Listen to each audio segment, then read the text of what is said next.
Good Morning San Antonio starts right now.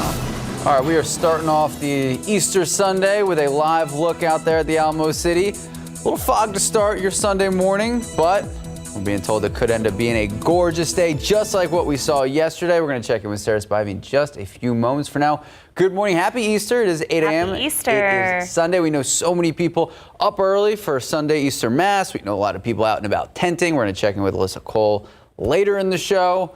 What are your plans for today? I'll probably head out to Easter Mass after the show, and I have a Easter lunch with some friends. Nice. So Sarah Spivey, should Sarah Costa eat that Easter lunch outside? Why not? By that time, around lunch, we're going to start to see some peaks of sunshine. It's going to end up being a pretty nice afternoon for us. We do have to get through this morning, though, and there are areas of fog.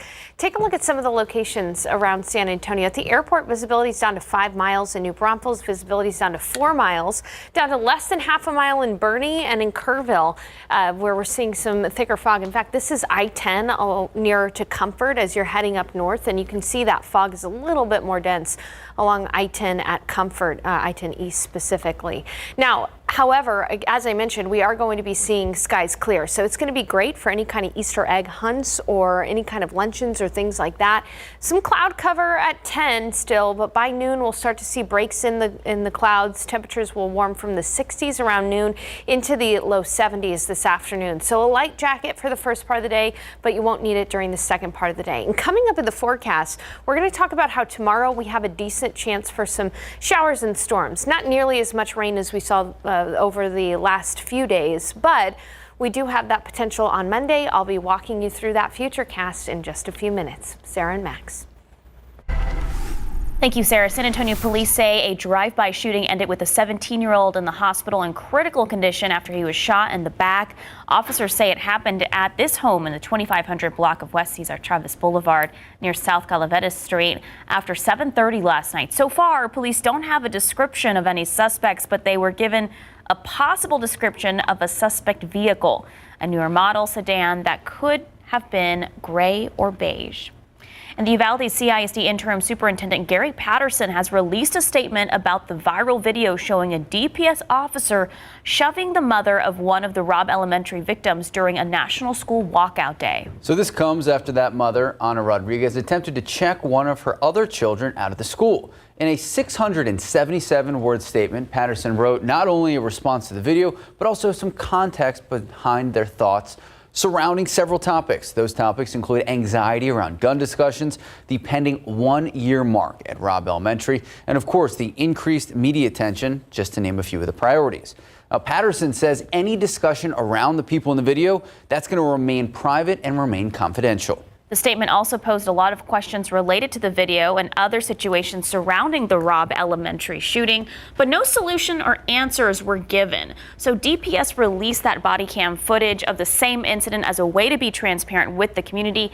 The identity of the DPS trooper has not been released, and an investigation is underway. Well, it's what we were talking about earlier. It is an annual tradition. Families and friends camping at Brackenridge Park for the holiday weekend. Campers toughing out the cool weather and rainy weather at the start of the weekend. Alyssa Cole joining us live from the area. So, Alyssa, how's it looking out there now?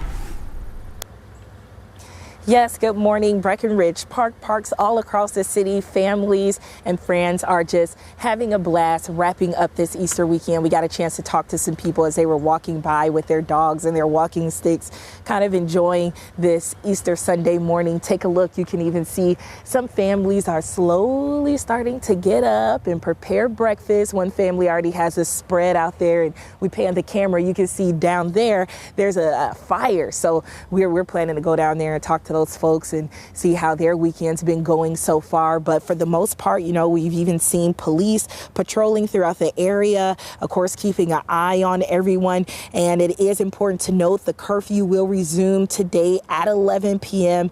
on Easter Sunday for those camping throughout the different parks in San Antonio. So keep that in mind. But I think people are probably feeling pretty happy, you guys, because it's dry out here. It's not too windy. It feels crisp, refreshing, and cool. But we'll get a chance to talk to some campers and find out their experience. We'll talk to them at 8:30. I'll send it back to you all. Thank you, Alyssa. Well, every year, the San Antonio Chamber of Commerce participates in SA to DC. It's a trip for local leaders to go to our nation's capital, advocate on our city's behalf. And this year was full of some key priorities. That's why joining us in today's leading SA segment is Dave Peterson, interim president and CEO of the San Antonio Chamber of Commerce. Good morning. Good morning, sir. Happy Easter. Thank you so much for joining us. Good morning. Happy Easter. So, Mr. Peterson, you recently just came back from the Chamber's annual SA to DC fly-in. Tell me about the trip, why it happened, and what were some of those key priorities that we talked about? Sure. SA to DC is an opportunity for our business and industry leaders to meet with elected officials and agency and administration folks in DC. And we meet with members of Congress, other government officials, and we advocate for business priorities. From industry, military, education, and community development all across our region. And over the last several years, we've gained a lot of national attention for our attendance in DC. In last year's trip, we were really one of the first trips to go after the Capitol opened up.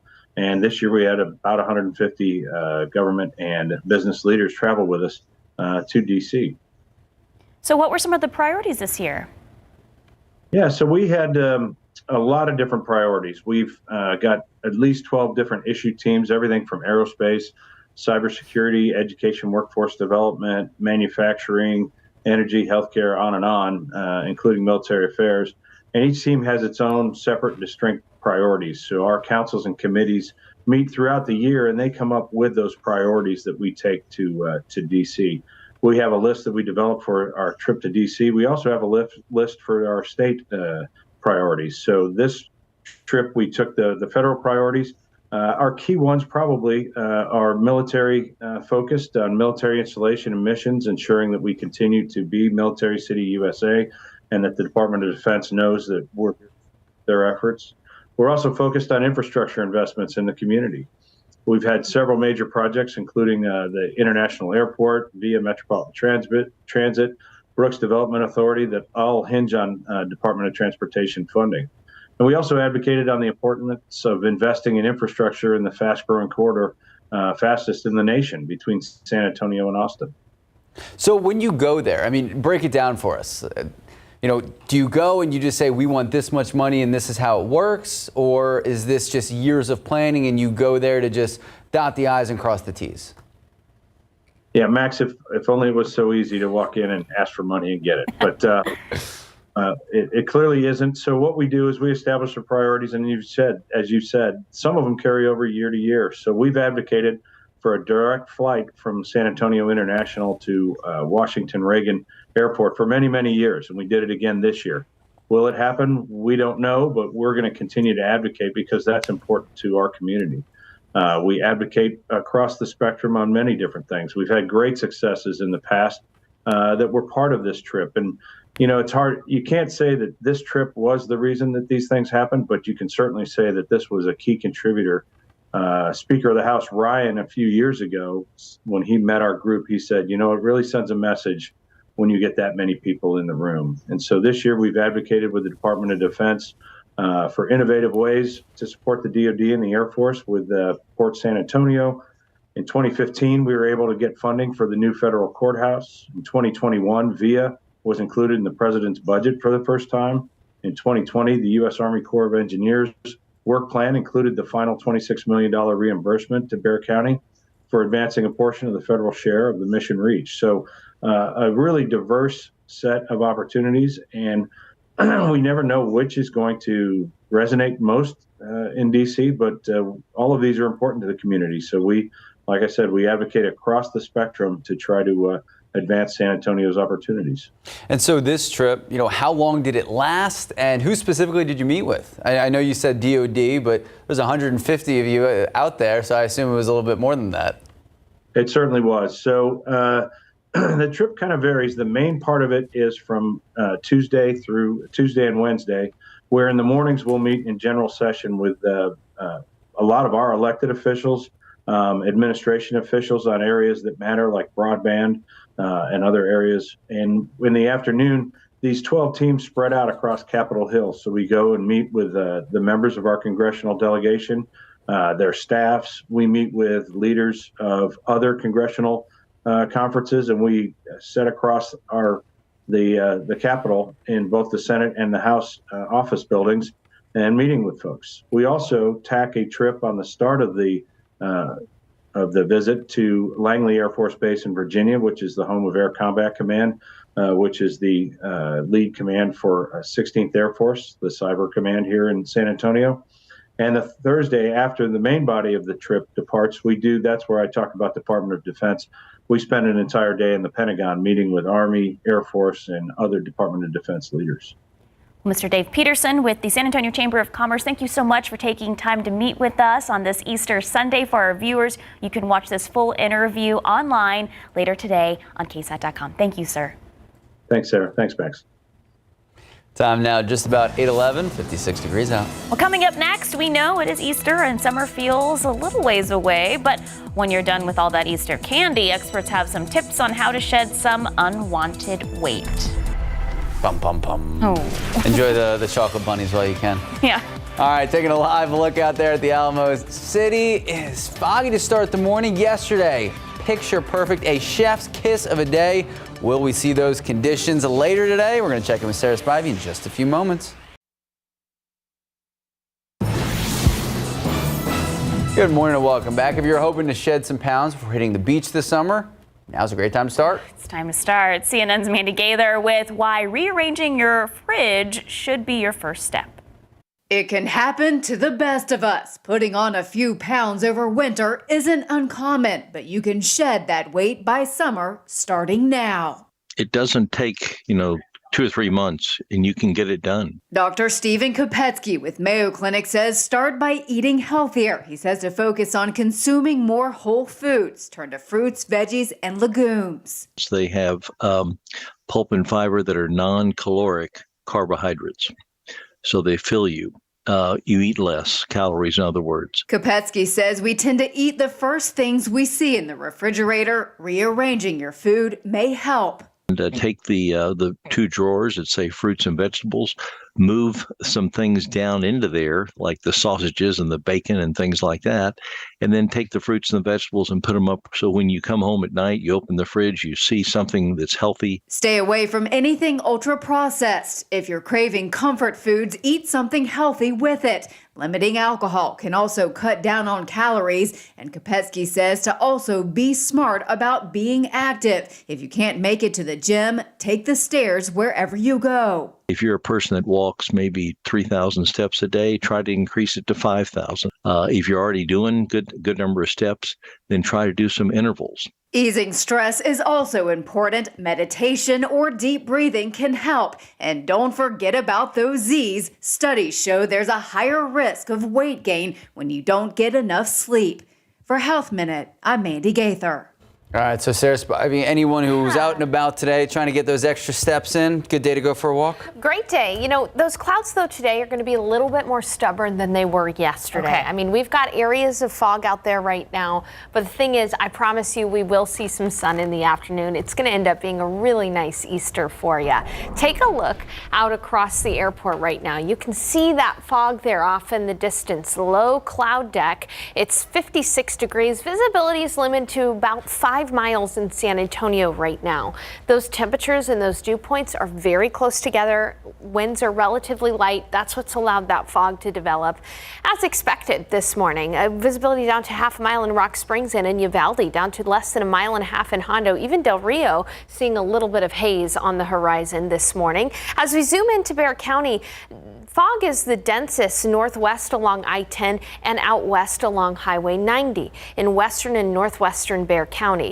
Still, though, we are seeing visibility as low as 4 miles in New Braunfels and as low as 3 miles in Gonzales. It is a cool morning, too. You're going to want that light jacket with you throughout this Easter morning. Temperatures are not going to warm up really significantly until the afternoon. 58 in New Braunfels, 54 in Helotes, 57 in Hondo, 54 in Bandera, and 53 in Kerrville. Here's your KSAT 12-hour forecast. Again, a little bit of patchy fog out there right now. Those clouds will be stubborn, starting to clear, though, around noon when temperatures will be in the low 60s. We'll have east winds today at 5 5 to 10 miles per hour, and then partly cloudy skies in the later part of the afternoon. That's what's going to allow our temperatures to warm up, and it'll be 73 for the high, and a cool evening tonight with temperatures falling into the 60s after sunset. Here's a look at forecast highs in your neighborhood this Easter Sunday. It'll be 78 in Del Rio, 77 in Uvalde. That low-level clouds will be the slowest to erode right over San Antonio. So up in the hill country, it'll be 75 in Kerrville, 75 in New Braunfels, but 73 here in San Antonio. As we take a look at our weather setup across the nation, fairly quiet for most of us, with the exception of a thin line of showers from areas in Minnesota all the way down to the panhandle of Texas. This is a trough of low pressure. Area of low pressure that's elongated, that's going to be bringing us bursts of energy tomorrow. So as we look ahead to the futurecast tomorrow, I do anticipate at least some rain on the radar during the day. In the early morning, a couple of streamer showers are possible, really only 20 to 30% coverage for the morning commute. Some people may have to turn on their windshield wipers. It's the afternoon when we'll be watching some storms that will develop up north to see if they can hold on and move south into our viewing area. By the afternoon, if those storms can hold on, they'll be working their way along Highway 90, potentially impacting the evening commute here in San Antonio. Coverage is only going to be about 40% if we do see storms develop, and that is a big if. Again, if those storms don't develop north of us, we won't be seeing any rain in the afternoon, but it is something we're going to be keeping our eye on, because those storms that do develop up north, they can be a bit on the stronger side with some small hail possible. So we'll keep an eye on things for you. Make sure you have that KSAT Weather Authority app handy. We'll be updating the forecast throughout the day tomorrow. Just know, though, that beyond that chance for rain tomorrow, really it's going to be a quiet week and a comfortable week, too. We'll have cool mornings in the 50s, comfortable afternoons in the 70s and low 80s with low humidity. Again, the biggest hiccup today is that those clouds are going to be a bit stubborn, but we will see sun in the afternoon. This is picture perfect. Yeah, look at that. Great. It's going to end up being a really beautiful Easter Sunday. Thank you, Sarah. Thank you, Sarah. 8:20, 56 degrees out. Take a look at these lotto numbers. Pick 3, 4, 5, 1, Fireball 9, Daily 4, 5, 3, 1, 3, Fireball 5. All right, your cash 5, 3, 12, 13, 27, 35. Lotto Texas 6, 10, 11, 23, 27, 33. Here we go. Did you play? I didn't. But it's almost 200 million. You know what? We're going to do some research. We'll figure out what it's at. If you did play, good luck. Here are your numbers. 11, 22, 24, 51, 60, Powerball 18, Power Play 3. Good luck. We'll be right back.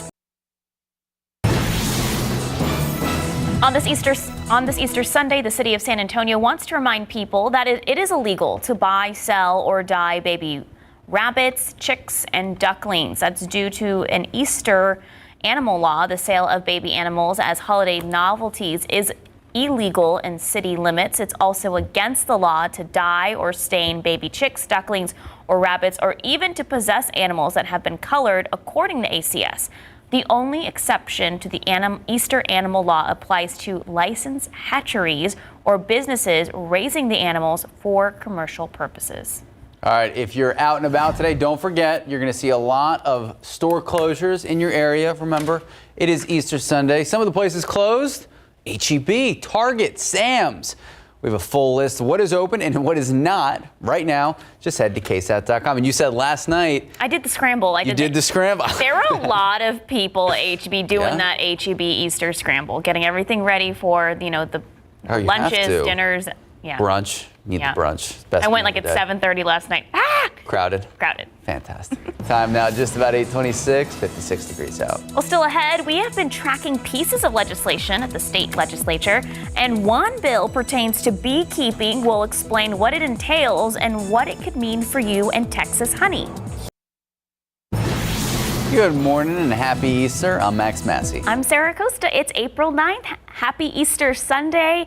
We know a lot of people are probably up now doing the scavenger egg hunt. Oh, yeah. Headed to Mass. I tried with the pastels today. I tried not to look like a highlighter. It's a happy balance. You had the flowers, which was nice. Yeah. And of course, Sarah Spivey went your direction with the flowers. Our own very floral. There you Easter go. Beautiful. Oh, you're my peep. You're my peep. Okay, Oh, my goodness. take a look outside. You can see that we do have some fog early this morning out there. This is a look at the airport. And as we look up to the northwest, we do have areas of denser fog. Take a look at Bernie Stage Airfield.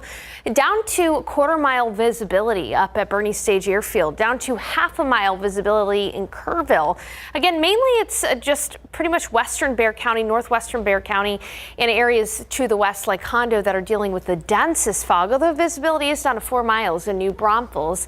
In fact, as you head up I-10, this is the picture near Kerrville there along I-10. So deep into the hill country, we do have some of this fog, but as we look at temperatures, it's 58 in New Braunfels, 53 in Kerrville, 56 in Uvalde, and 61 in Del Rio. You may want that light jacket with you early this morning as you're heading about the city. Just know, though, that we will be seeing some sun in the afternoon. Here's a look at your Easter Sunday forecast. Again, some patchy fog, but that fog will clear around 10. And then as we take a look into the afternoon, 73 degrees for the high today. So it is going to end up being pretty nice with partly cloudy skies in the afternoon. We just have to get through this cloudy forecast this morning. East winds today at 5 to 15 miles per hour. Coming up in the forecast, we do have a chance for rain tomorrow. I'll give you those details in just a few. Sarah.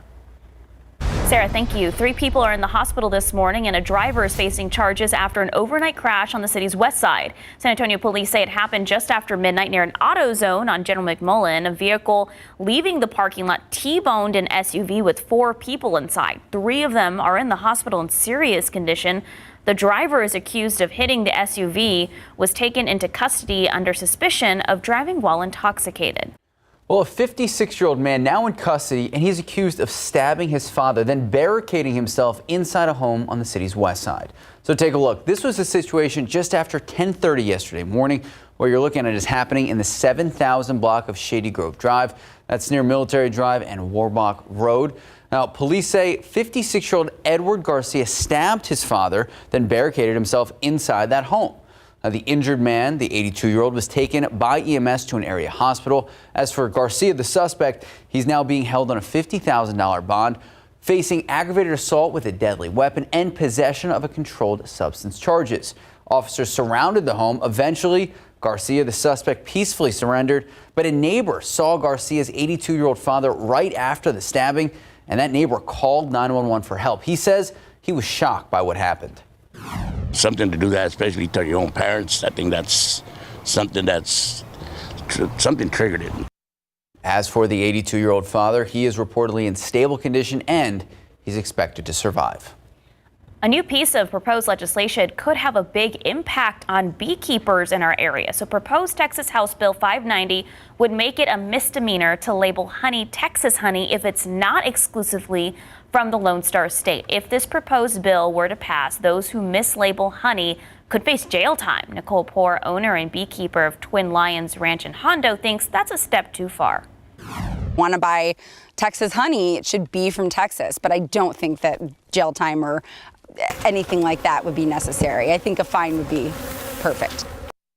So this bill, of course, is promote the sales of Texas honey and keeping things native right here. But right now, HB 590 is being sent to the Senate Water, Agriculture and Rural Affairs Committee for further discussion.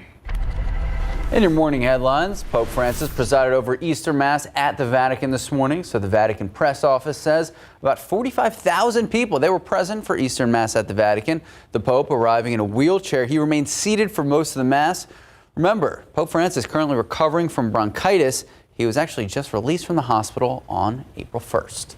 Now to the escalating violence in the Middle East as Jewish, Muslim and Christian holy days converge. Israel saying rockets were actually launched from Syria into Israeli territory just yesterday. ABC's Matt Gutman has the latest. This morning, tensions rising in the Middle East after a wave of violent attacks across Israel. And now the conflict expanding to a new front, Syria. Israel says 6 rockets were fired from its northern neighbor. Israel saying it responded with artillery and airstrikes on Syrian military sites. There were no reported casualties, but Syria state media reporting there was damage in their country. The exchange comes after Israel and Palestinian groups traded airstrikes and rockets over Lebanon and Gaza the past week. And it follows several attacks on Israeli civilians. In Tel Aviv late Friday, a vehicle plowed into pedestrians on the city's iconic promenade, killing an Italian tourist and injuring at least 7 others. The car then flipping over. Israeli officials saying they shot and killed the Israeli-Palestinian driver as he reached for a weapon. Earlier that day, 2 Israeli sisters killed in a roadside shooting in the West Bank, their mother critically wounded. It comes during one of the holiest and busiest weeks of the year in Jerusalem, where hundreds of thousands congregate to celebrate Ramadan, Passover, and Easter. Palestinian groups say the past week's violence was set off by an Israeli police raid on the Al-Aqsa Mosque in Jerusalem's Old City. Israeli police facing bursts of fireworks, trying to dislodge protesters. And this video seems to show them bashing protesters with their weapons and batons. Hundreds were arrested. This morning's prayer is peaceful, Israel saying it's working on de-escalation. So Israel's not interested in escalation right now, not interested in a war with Hamas or debilitating them. If it keeps quiet, we'll stay quiet. I mean, especially in this time, if other forces target us or try us, we'll be ready. And it's worth noting that in the exchanges of Palestinian rocket fire and Israeli airstrikes over the past several days, there have been no casualties, which speaks to both sides signaling that they want to de-escalate. And with hundreds of thousands here celebrating Easter Sunday and Passover and Ramadan all at the same time in the same place in Jerusalem's Old City, that has gone very smoothly so far. Matt Gutman, ABC News, Jerusalem. A residential building in France collapsed in a loud explosion early this morning, followed by a fire. Right now, it's unknown if there were any deaths. 6 people were taken to the hospital. More than 100 firefighters were trying to put out that blaze. Officials in France say 2 neighboring buildings were partially brought down as one was in danger of collapsing. All right, so it is Easter, and we're going to be talking about a local family tradition, families and friends camping at Brackenridge Park throughout the holiday weekend. It is fun to ride your bike or walk through there, seeing all the families. So campers toughing out cool weather throughout the weekend, starting off with rain on Friday. Alyssa Cole joining us live now from Brackenridge Park. Alyssa, how's it looking out there? Yes, Brackenridge Park is slowly waking up this beautiful Sunday morning. It has been really nice. We even got a chance to run into some of our friends, our KSAT insider friends, the Cable family. And before we start talking about their experience here at the park overnight for the holiday weekend, they just want to say good morning and happy Easter. Max, Massey, and Sarah, I don't know if y'all can hear me, but I am such big fans. Thank y'all so much for what y'all do for San Antonio. I watch every single morning, except when I have to work, but I still watch when I come home at 10. I love you guys so much. Yes, and I can hear them now. They're happy. They're saying thank you. We love you. And of course, we just want to know. And they said they love you too. I can hear them in my ear, and they're just saying, how's your weekend been so far? We know it started off a little rainy, but how's the experience been? I'm happy you said that, because this week we were like, there's rain. We have to cancel the camping trip, but no, we came out yesterday. It's been perfect. Yes. A little bit on the cold side, but that's all right. We bundled in the tents as a family and are gonna. Yeah, it all worked out. Spark up the barbecue pits here soon. Yes. And if you all don't mind sharing with me, what do you all get out of this every year? It's a family bonding experience. His family has been doing it for years. My family didn't do anything like this, but it's incredible. It's cousins, it's aunts, it's uncles, it's grandma, it's grandpa, it's everything. It's a great family bonding experience. We've got the little ones just starting traditions. We're so busy these days, especially with the couple of, 2 under 2s, and we find that we get a chance to get the cousins and the family and the aunts and uncles and grandmas to come out here and celebrate Easter. It's awesome. Our youngest. It's his first time here. Yes, he toughed it out. Baby Adam. Yes, Adam. He's so sweet. Max, Sarah, I'm going to tell you all, our KSAT insider family is the best. I mean, you can smell, the grill firing up differently, at the different grills around here. I wish I could stay out here, but I know I need to come back. But you all, I appreciate you. Stay.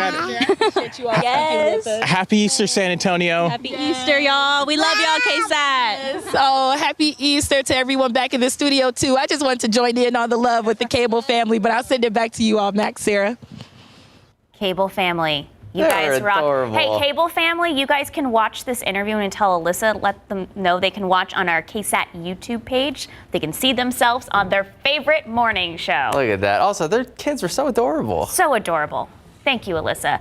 Okay, also happening today, right next to Brackenridge Park, the San Antonio Zoo is hosting 3 Easter egg hunts for their egg extravaganza. The hunts are at 10 a.m., noon, and 2 p.m.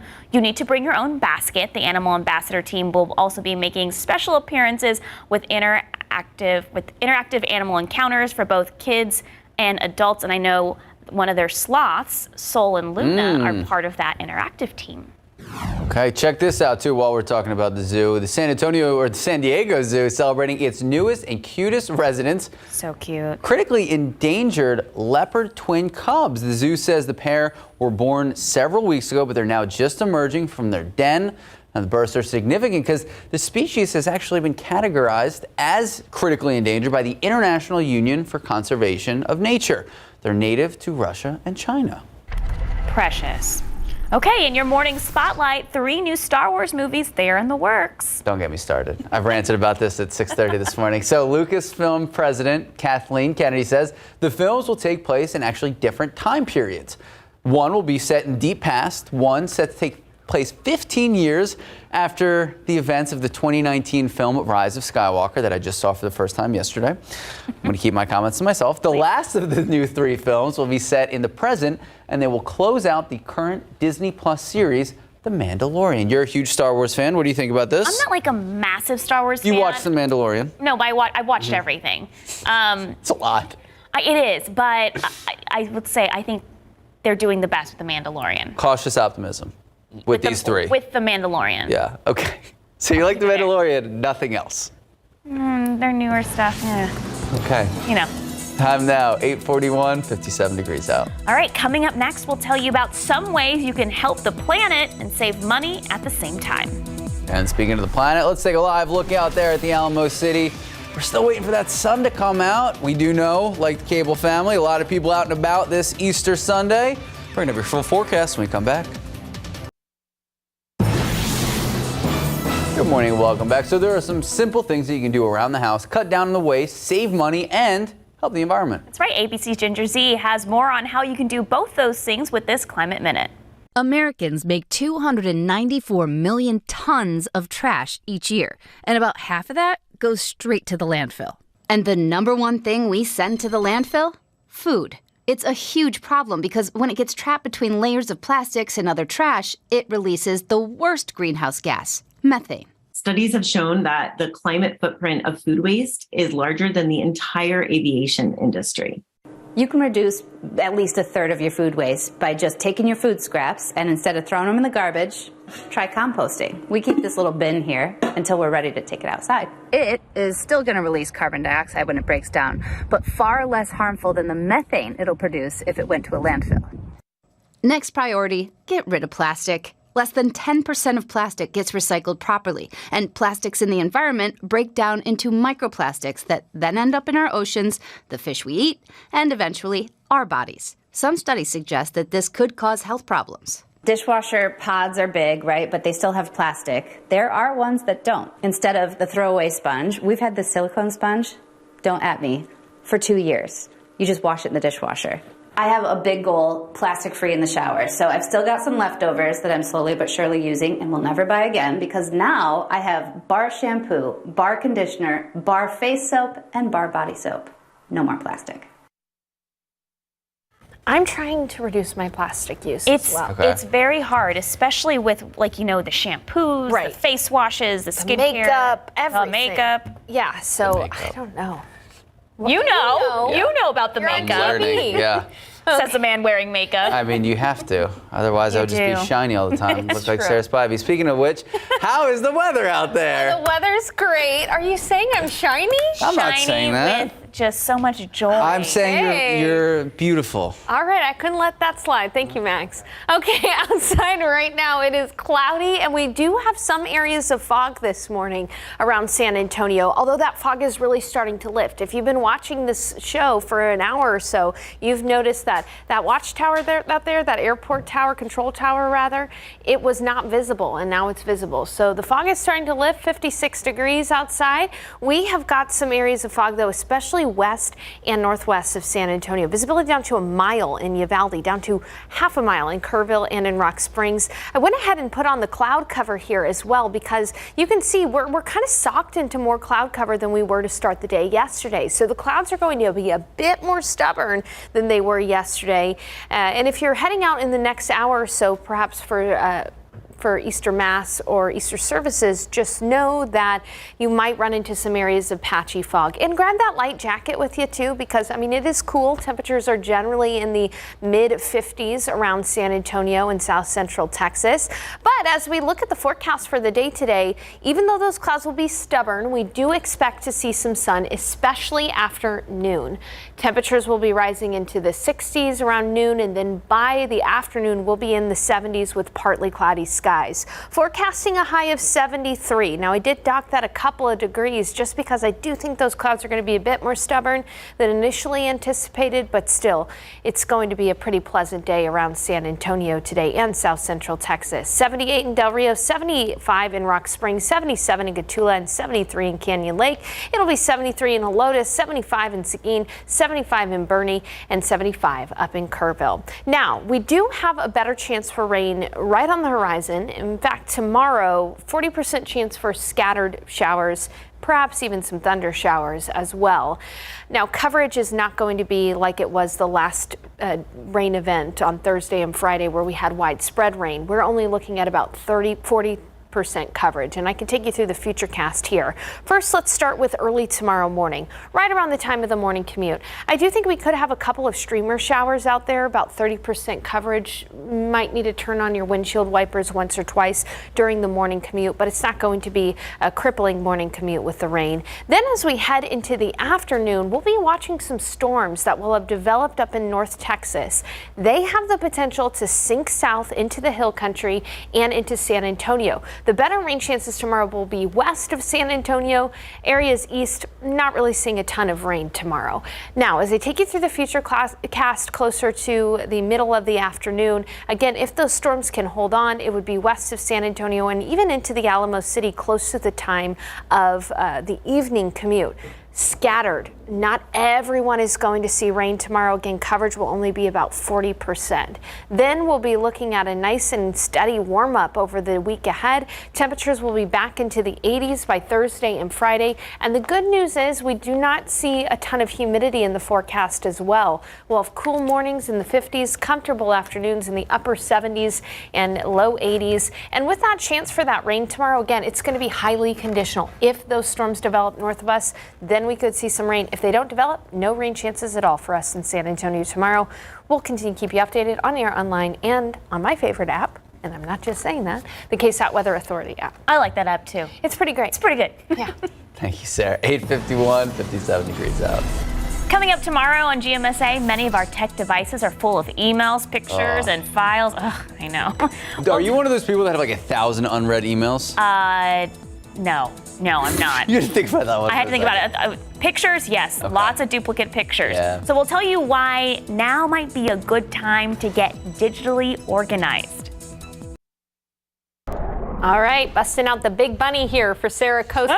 She likes it so much. Terrifying. Some patchy fog will be clearing. It's going to stay fairly cloudy until the afternoon. So be patient with those clouds. They're going to erode. We'll be up to 73 this afternoon with some sun. East winds at 5 to 15 miles per hour. And then we'll be looking at a cooler evening with temperatures in the 60s. We have yet to get the pollen count in, but as soon as we do, I will be posting that online on our social media accounts. We'll give that pollen count to you as soon as we get that pollen count in this Easter Sunday. Otherwise, some scattered showers and maybe even a thunder shower or two tomorrow. Coverage is only 40%, but that's about the biggest hiccup in the week ahead. We're going to have cool mornings, comfortable afternoons, and low humidity as we gradually warm back up into the low 80s. Before we go, Max, please tell San Antonio what you were calling peeps all day yesterday because you couldn't think of the name. I had a brain forgetting moment and called peeps sugar bunnies, sugar rabbits. Sugar rabbits. So all you out there, happy Easter. Enjoy.